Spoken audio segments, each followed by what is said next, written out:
My name is Nina Alf. I grew up in the Brownsville section of Brooklyn, which was like the South Bronx, very rough at the time.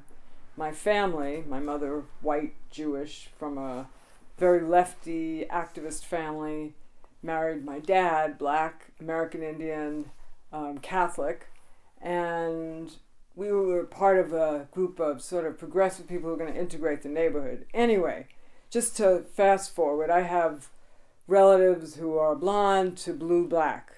And when I was growing up, because of the area I lived in, I would introduce myself as, I would say, "Hi, I'm Nina Alf. I'm black, Jewish, and American Indian." Like, I don't want to hear any bad stuff about these people, and no, I'm not Puerto Rican. So that's a little bit about my background. Because I've been with family that's white and black, I've integrated that blackness into my being, or what it means.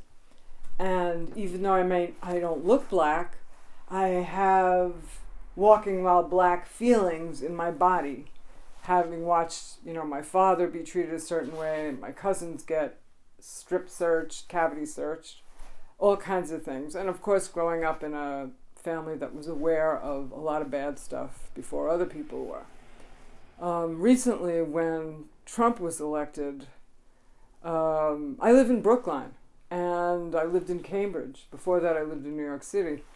I was driving through Brookline Village, coming back from the chiropractor, and I got to a light, and it changed, and somebody honked, and I figured I didn't move fast enough.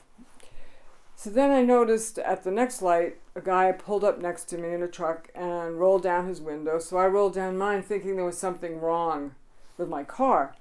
And he said, "Go back to Mexico or wherever the hell you're from." I was wearing gold jewelry. It was in a Subaru, new Subaru, and Brookline Village, middle of the day. I was stunned. I wasn't afraid. Later I realized this is the tip of the iceberg.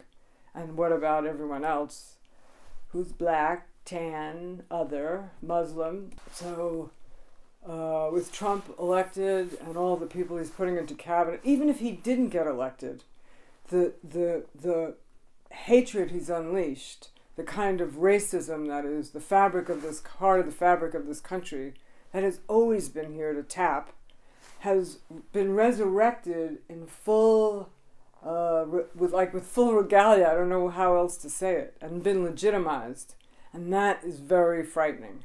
Especially as people are balkanized and don't get news anymore, real information, and are less aware of history, of our foreign policy.